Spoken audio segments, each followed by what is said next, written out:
suture an intercostal drain. In South Africa, we are trying to teach one way. And when we say in South Africa, we're talking about places where there are trauma surgeons. If I can open this bloody thing. There we go. So we use it, we teach it this way because we think it's the safest way and the most secure way of keeping an intercostal drain in position.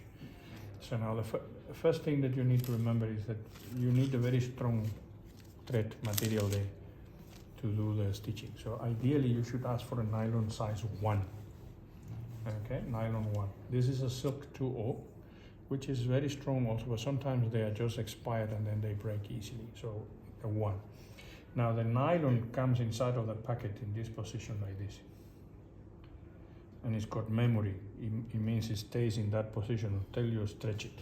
So what you do is you try it on both ends and you put a stretch to it, and then the nylon goes up like that, and thus it stays like that. Okay? Silk doesn't do memory because it's natural. Now, you guys know the difference between a horizontal mattress and a vertical mattress stitch. So, okay. So, a horizontal mattress goes like this. Goes far away from the edge of the wound and exits far away from the edge of the wound and then goes back same way. Far away from the edge and exits,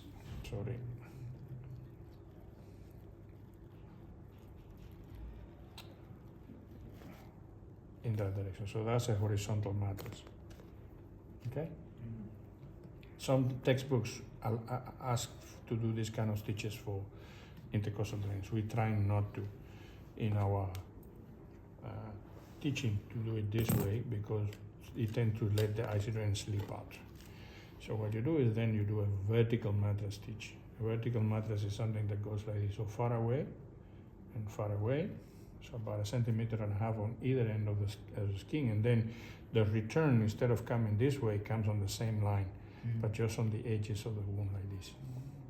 Okay?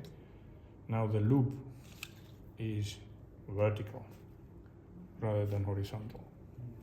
That's why it's called a vertical mattress stitch. Remember the other one was like this, now we have it this way. Okay? So now mattress, yeah. Mattress, yeah. Yeah, there was the people who used to build mattresses, they used to these huge long needles and they went and then put a mold of cotton on either side just to hold together so the mattress doesn't come undone. That's why it's called a mattress stitch. So now you've got your intercostal drain into that's the wound. That's your 3 centimeter wound. If I can bloody put the IC drain what it is. Okay, so what you do is then you put the IC drain in the middle of the wound like that. And then you come from below, never from the top. And then you put a vertical mattress stitch in the wound, in the middle of the wound. Okay?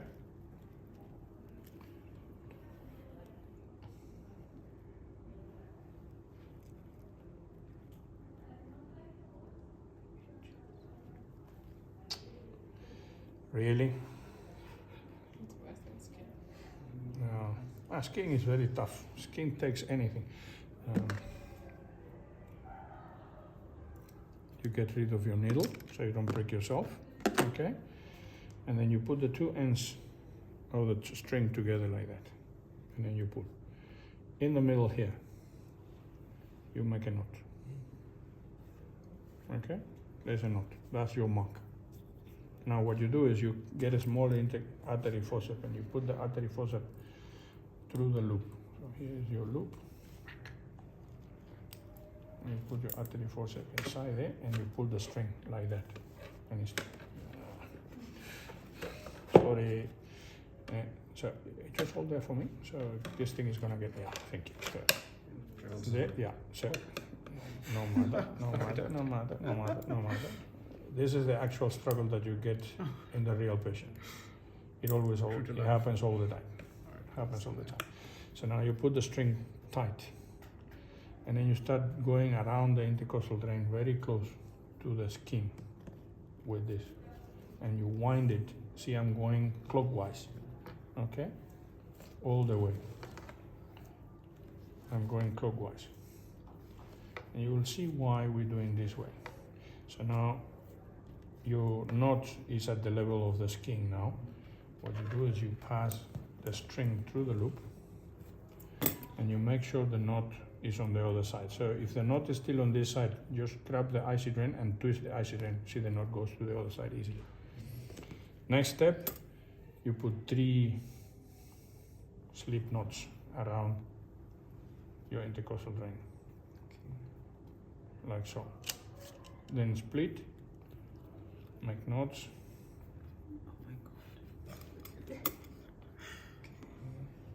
Okay.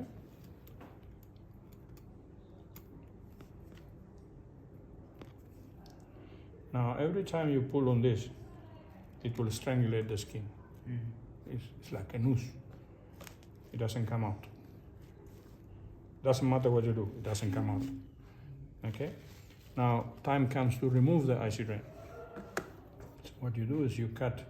You remember that we put these 3 strings here and then we put the first knot in there. So you go like this, cut, and you unwind the whole thing.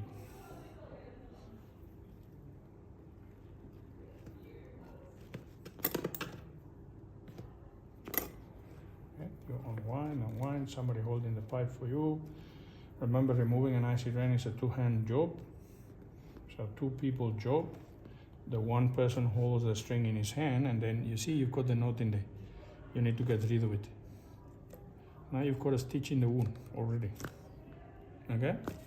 Now the person holding this, making the knot, is not the one that is going to remove the IC drain. So the first thing you do is you pre-place a knot in the wound, like so, and then the person removing the IC drain pinches the wound, asks the patient to inspire, expire, and then holds. You pull out your IC drain, and then the other person then ties the knot. And now you've got a stitch that is closing the wound. You follow? So that's the way we wanted to do it. Is that one stitch usually enough? No, You have need to to do more. put 2 more. Okay. Yeah, but you already have one Yeah. that is so I can just securing, continue. so the wound is not looking at you like this. Okay?